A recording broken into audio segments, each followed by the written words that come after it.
Update muna nga tayo sa mundo ng basketball sa Gilas Pilipinas sa FIBA World Cup Asian Qualifiers. Justin Brownlee, posible na munang palitan ni Coach Tim Cone sa Gilas Pilipinas. Bakit kaya? Ngunit bago tayo magpatuloy, pakipindot naman ang like, subscribe at ang notification bell para updated ka sa susunod kong i-upload.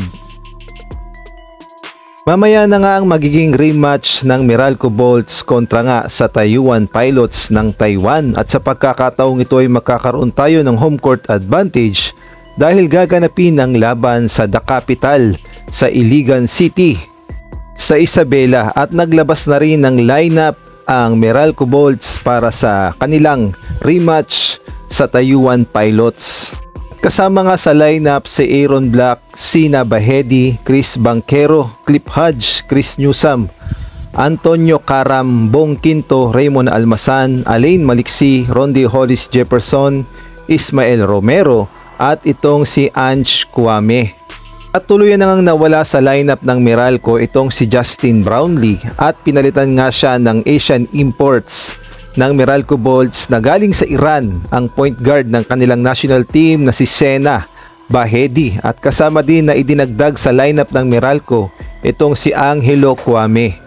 At kahit nga sa national team na Gilas Pilipinas, nagplaplano na rin itong si Coach Tim Cone na palitan muna itong si Justin Brownlee dahil alam nating lahat na meron pa siyang sakit, ang pneumonia, at hindi pa nga sigurado kung makakasama siya sa Gilas Pilipinas sa unang laban sa FIBA World Cup Asian Qualifiers sa November 28 kontra nga sa Guam.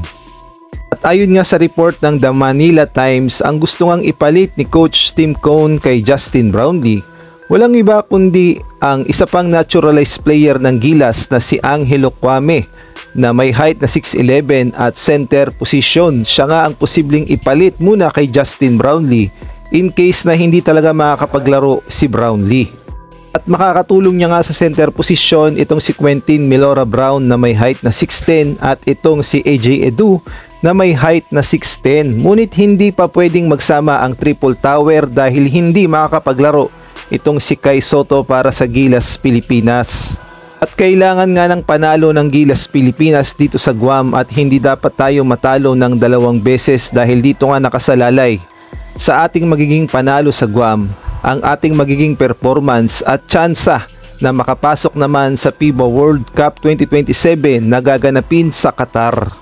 Kaya naman malaking bagay talaga ang pagkakaroon sana ng Justin Brownlee sa Gilas Pilipinas dahil ito nga ang ating ace player para sa Gilas, ngunit sa pagkakasakit naman niya sa pneumonia ay hindi pa nga sigurado kung makakahabol siya sa Gilas Pilipinas sa unang laban nila sa Guam dahil ayon nga sa report 1 to 2 weeks ang recovery time ng nakakasakit ng pneumonia at kung mas malala ay umaabot pa ng 1 buwan. Kaya naman abangan natin kung makaka-recover ba agad itong si Justin Brownlee sa pneumonia o hindi na talaga makakapaglaro para sa Gilas Pilipinas. Kaya naman magiging local effort at isang naturalized player na si Ange Kwame ang lalaban para sa Guam.